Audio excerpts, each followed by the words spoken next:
Okay.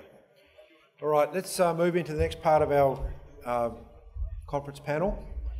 And I'd like to ask Gabrielle Pewart, one of our executive members and leaders of the organisation, here to introduce the next section of our panel, Economic Reform and BRICS Process, Views from the United Kingdom. All right, good afternoon, everybody. We have three speakers representing the views from the United Kingdom.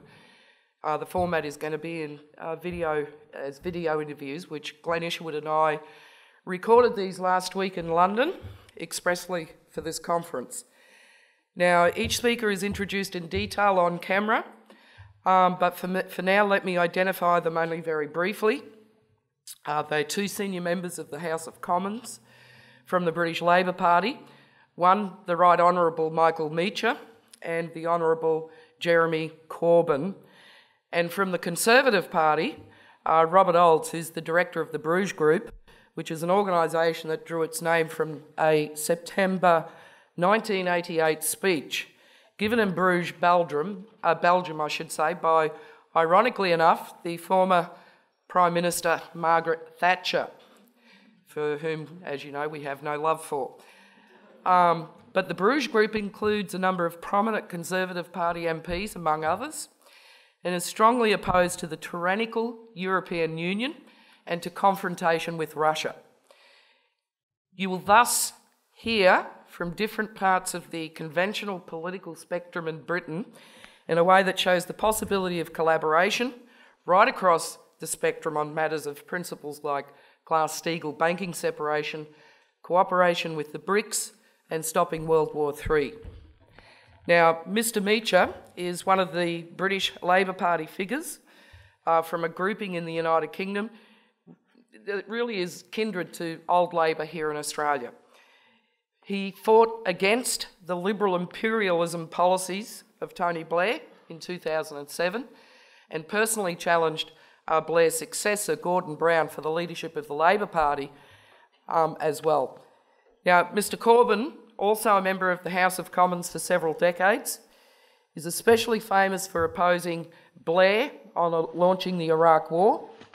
Both Mr Meacher and Mr Corbyn were very active in the intense parliamentary debate that resulted in the dramatic UK House of Commons vote against authorising the bombing on Syria in August in 2013. Now, for more than 2 decades now, the CEC has played a consistent leading role in the international LaRouche movement's battle against the murderous policies of the British Crown and the continuation of the British imperialism in whatever guise, including when British-style imperial policies are wrapped up in American clothing, as under Bush and the Obama administrations.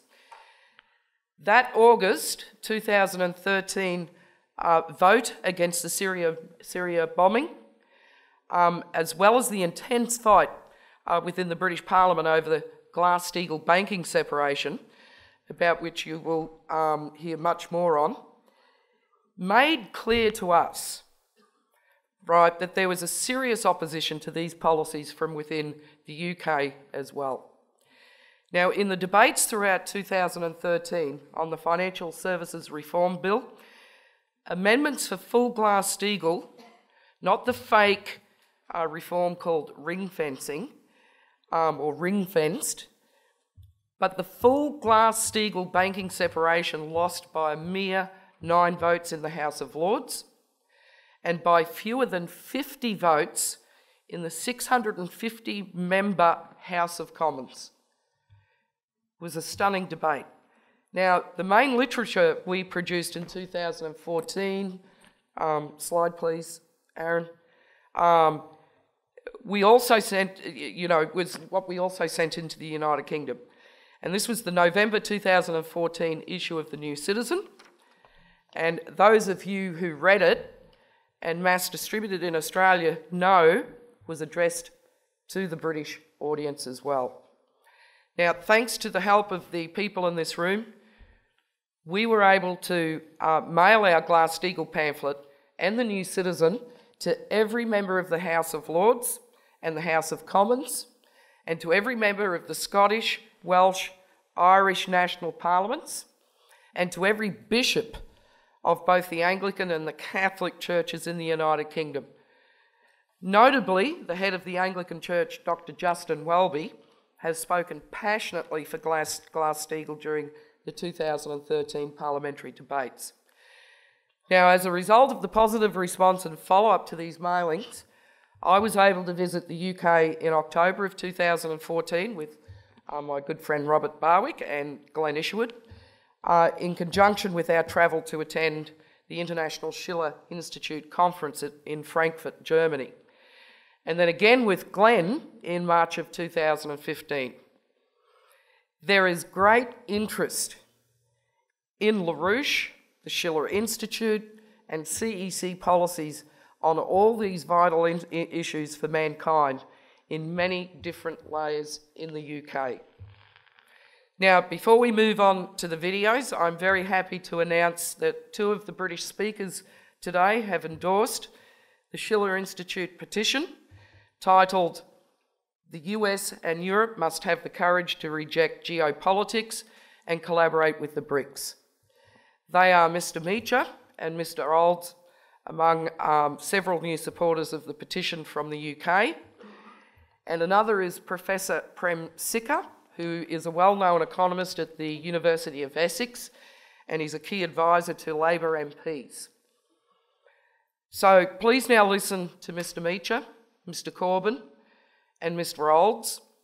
My interview with Mr. Corbyn has been slightly abridged, and let me just decipher a couple of the acronyms and names of things used by Mr. Meacher. You'll hear SNP, which is the Scottish National Party. The Trident program refers to Britain's nuclear-armed submarines, which are based only in Scotland.